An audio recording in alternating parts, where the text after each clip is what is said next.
Rhapsody of realities. आज Sunday 7 March 2021। Rhapsody of realities आज रविवार 7 मार्च 2021 पास्टर क्रिस ओयाखिलोमे द्वारा आज जो वचन हमको सिखाया जा रहा है वो है 1 तिमोथी 2 चैप्टर 1 और 2 वर्स में से विषय लिया गया है। आज जो वचन सिखाया जा रहा है पास्टर क्रिस ओयाखिलोमे द्वारा वो पहला तिमोथियोस की पत्री 2 अध्याय का 1 और 2 वचन के आधार से है। आज का विषय है direct their course through prayer. Direct their course through prayer. उनके मार्गों को मार्गदर्शा कर प्रार्थना के द्वारा। उनके मार्गों को मार्गदर्शा कर प्रार्थना के द्वारा। और एक तरह से इस विषय को इस तरह से समझा जा सकता है कि उनके मार्गक्रम को रास्ते दे प्रार्थना के द्वारा। ओके, उनके मार्गक्रम को रास्ते दे प्रार्थना के द्वारा। ठीक है, हम इंग्लिश में एक बार देखेंगे। Direct their course through prayer. हम वचन पढ़ेंगे 1 Timothy 2 chapter 1 to 2 verse. I exhort therefore that first of all supplications, prayers, intercessions and giving of thanks be made for all men, for kings and for all that are in authority, that we may lead a quiet and peaceable life in all godliness and honesty। और एक बार पढ़ेंगे। I exhort therefore that first of all supplications, prayers, intercessions and giving of thanks be made for all men, for kings and for all that are in authority, that we may lead a quiet and peaceable life in all godliness and honesty। यही वचन को हम हिंदी में पढ़ेंगे। पहला तिमोथियोस की पत्री 2 अध्याय उसका 1 और 2 वचन।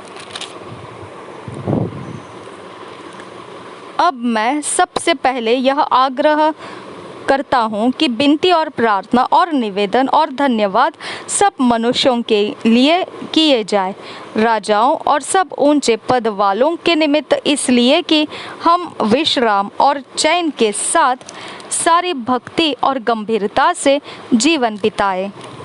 और एक बार पढ़ेंगे पहला तिमोथियोस 2 अध्याय 1 और 2 वचन। अब मैं सबसे पहले यह आग्रह करता हूँ कि विनती और प्रार्थना और निवेदन और धन्यवाद सब मनुष्यों के लिए किए जाए, राजाओं और सब ऊंचे पद वालों के निमित्त, इसलिए कि हम विश्राम और चैन के साथ सारी भक्ति और गंभीरता से जीवन बिताएं।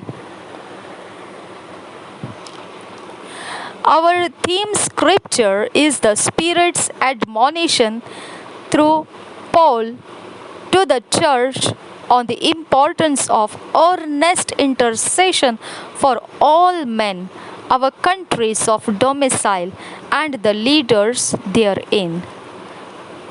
जो हमारा शुरुआती वचन है वह आत्मा के द्वारा आग्रह किया गया है, पौल के मुंह से वह बोला गया है कलसिया को। और फिर उसका महत्व जो गंभीर और काफ़ी गहराई से मध्यस्थी करने वालों के लिए है, सभी मनुष्यों के लिए मध्यस्थी करना है और सारे राष्ट्रों के लिए, देशों के लिए मध्यस्थी करना है। सब राष्ट्रों के अंदर रहने वालों के लिए भी मध्यस्थी करना है और नेताओं के लिए भी, उनके अंदर जो काम कर रहे हैं उन नेताओं के लिए भी मध्यस्थी की प्रार्थना करना है। ये काफ़ी गहराई से जोर देते हुए आग्रह के साथ पौल के द्वारा पवित्र आत्मा कलसियाओं को महत्वपूर्ण है ऐसा कह रहा है। The result of such is an overwhelming experience of God's blessings of peace and prosperity.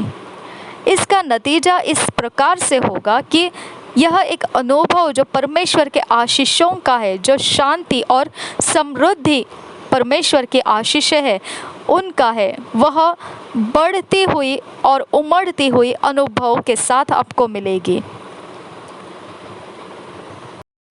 ऐसी होगी वो आशीषें जिसे कोई रोक नहीं पाएगा।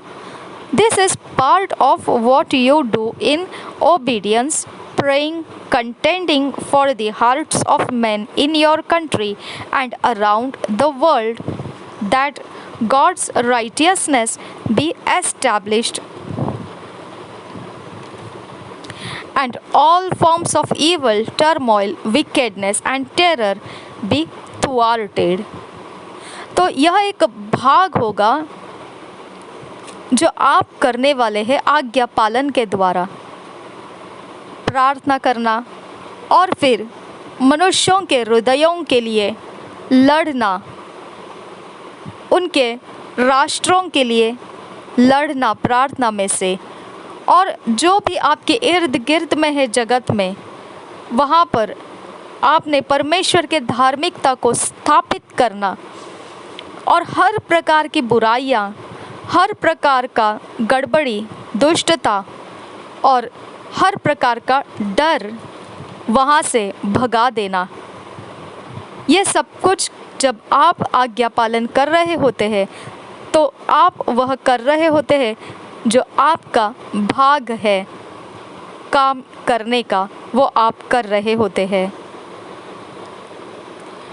Today the happenings in our world are a great source of concern.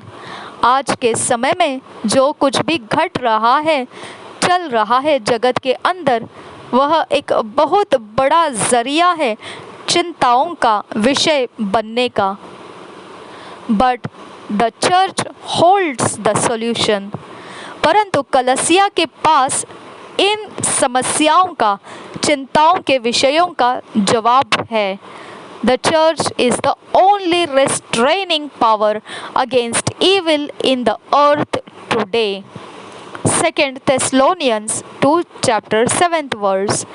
केवल एकमात्र कलीसिया ही ऐसा है जो ऐसी शक्तियाँ, जो दुष्ट शक्तियाँ हैं पृथ्वी के ऊपर, आज उनके विरोध जोर देकर उनके विरोध खड़ी हो सकती है।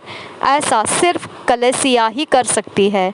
यह हम दूसरे थिस्सलुनीयों की पत्री 2 अध्याय 7 वचन में पढ़ते हैं। क्योंकि अधर्म का भेद अब भी कार्य करता जाता है, पर अभी एक रोकने वाला है, और जब तक वह दूर न हो जाए वह रोके रहेगा। और एक बार पढ़ेंगे दूसरा थिस्सलुनीयों की पत्री 2 अध्याय उसका 7 वचन।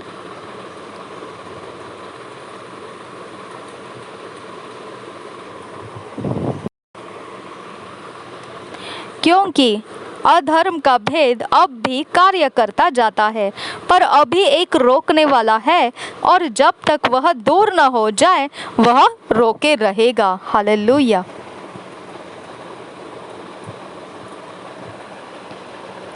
So you must pray and not complain। इसकी वजह से आपने प्रार्थना करते रहना है और इस विषय में आपने कोई शिकायत नहीं करना है। If you don't pray for your country, the leaders and people, where would peace come from? अगर आपने अपने लोगों के लिए, अपने राष्ट्र के लिए, नेताओं के लिए और उसमें रहने वाले लोगों के लिए अगर प्रार्थना नहीं की, तो फिर कहाँ से शांति आ सकती है? Read our theme verse again. एक बार फिर से आप शुरुआती वचन को पढ़कर देखिए। गॉड्स डायरेक्टिव और how we must pray in order to experience peace in our nations is clear. It's not by bearing arms or becoming riotous. अगर परमेश्वर का निर्देश हम देखेंगे किस प्रकार से हमने प्रार्थना करना है मार्ग क्रम में, और फिर अनुभव के साथ हमें शांति हमारे राष्ट्र में सीधी तरह से सफाई से मिल जाएगी। इस प्रकार की हमने प्रार्थना करना है। यही हमने शुरुआती वचन के बारे में पढ़ा है, और फिर वही परमेश्वर के निर्देश है, आदेश है हमारे लिए। वही मार्ग क्रम बनाकर इस अनुभव में हमने साफ रीति से पहुंचना है, जो हमें शांति का अनुभव लाकर देगा। वह ऐसा नहीं है कि हमने बस अपने कंधे और या फिर अपने आप को ऊंचा करना या फिर अपने आप को कोई इस प्रकार से लड़ाकू बनाना, ऐसा नहीं है वो। हिंसात्मक बनाना, ऐसा नहीं है वो। Rise to the challenge and take up the responsibility of prayer. अब ये चुनौती के लिए उठ जाना है और इस जिम्मेदारी को प्रार्थना में उठाना है। Pray earnestly and fervently in the Spirit for the nations and leaders of the countries where you live or work and the rest of the world. बहुत गहराई से और पूरे दिलो जान से आप और भारी तीव्रता के साथ आत्मा में आप सारे राष्ट्रों के लिए प्रार्थना कीजिए, नेताओं के लिए, आपके राष्ट्रों के नेताओं के लिए प्रार्थना कीजिए, जहां आप रहते हो, काम करते हो, वहां के लिए प्रार्थना कीजिए, और फिर ऐसे सारे जगत भर के लिए भी प्रार्थना कीजिए। Declare that God's righteousness prevails and His glory rests on and influences men's hearts as God's people boldly proclaim the gospel.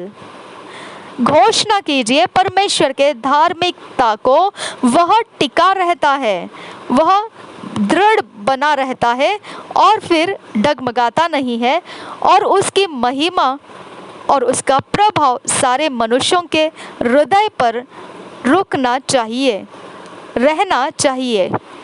जैसा परमेश्वर का जो लोग इस प्रकार से सुसमाचार को धैर्य के साथ बोलते जाएंगे, वैसा वैसा परमेश्वर की धार्मिकता, परमेश्वर का महिमा और उसका अनुभव, उसका प्रभाव मनुष्यों के हृदय पर रुका रहना चाहिए, बने रहना चाहिए। Pray also for ministers that they would be granted more grace to preach the gospel with boldness and power, that many more souls would be added to the church all around the world.